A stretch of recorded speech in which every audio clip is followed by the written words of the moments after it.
Tony Greig is a very funny man because Tony Greig is the man who was part of the Kerry Packers World Series cricket circus, and we all know what that meant. It meant pajama cricket, it meant slogans on t-shirts that big boys play at night, it meant good-looking men at that point like Imran Khan and various other people who suddenly went and started playing cricket of a different nature altogether, and all of that was geared towards one thing, which was money. Now, if there was no money then, if that was not the main drive, then what are we talking about? And why is he so annoyed with BCCI? That is something I just cannot understand. I don't think India has to be blamed for this, because India, for the first time after a very long, after decades, I would say, is in a position of ascendancy. It has managed to break the shackles of, say, an Australia or an England when it comes to controlling cricket.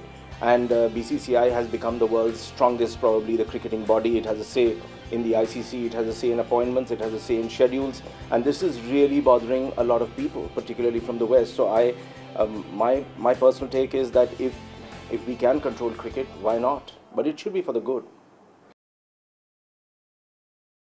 IPL has brought in money, certainly. A lot of young players have been able to, who have played a season or two, have been able to buy penthouses. That's what we've read in media reports. They have bought fancy cars, but do we grudge them that? I don't think so. Ultimately, every player knows that it is their own craft and the talent that has led them to this situation. Now, if they lose that talent, if they do not work hard or persevere, they're not going to be able to reap those benefits. So IPL has brought in money. I think it's for the good of the game.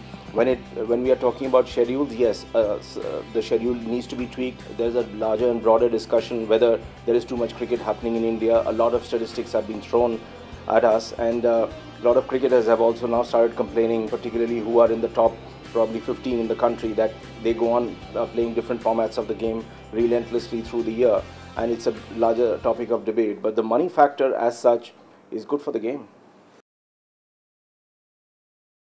I don't think the BCCI is trying to get even with anyone. BCCI has a massive clout now, and it's creating a lot of problems and difficulties for outfits like the Australian Cricket Board or the ECB in England to suddenly wake up to new realities that India can call the shots, and India is no longer shy of calling those shots. BCCI is being aggressive. There could be certain grey areas where we need to improve, and there could be certain points of criticism which one can look at, but to say that India should always kowtow and be on the back foot, after all, it's cricket. Why should we always be ducking? In my mind's eye, which I strongly believe in, the pleasure of cricket still lies to a great extent in Test cricket, because that is the word Test cricket actually means that it tests cricketers and it tests people. It tests sports persons. Now, when India goes and plays overseas, whether it is an England tour, whether it is an Australian tour, we perform very, very miserably, and a lot of criticism has come in. And this has ironically happened right after we won the World Cup under MS Dhoni. So it just shows that we are good in the shorter format. We are good in certain conditions, very good in certain conditions. In India, probably unbeatable. But when it comes to going overseas and playing, there's a problem. So Test cricket really tests people. It's like the Ashes, which is coming up now between England and Australia. People look forward to it because it's a battle.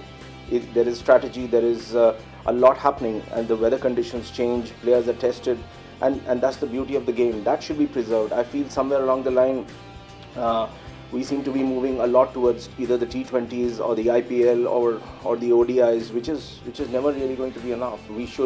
That is one point that I agree with Tony Greig, where he says that Test cricket is something that is being ignored by BCCI, and because the cash doesn't come in, the crowds do not come in, so certain innovations need to be done there. Critically, someone like Rahul Dravid has recently spoken of the fact that certain innovations need to be done and to preserve Test cricket. One of those innovations is introducing day-night Test cricket. Will it happen? Why not? It can.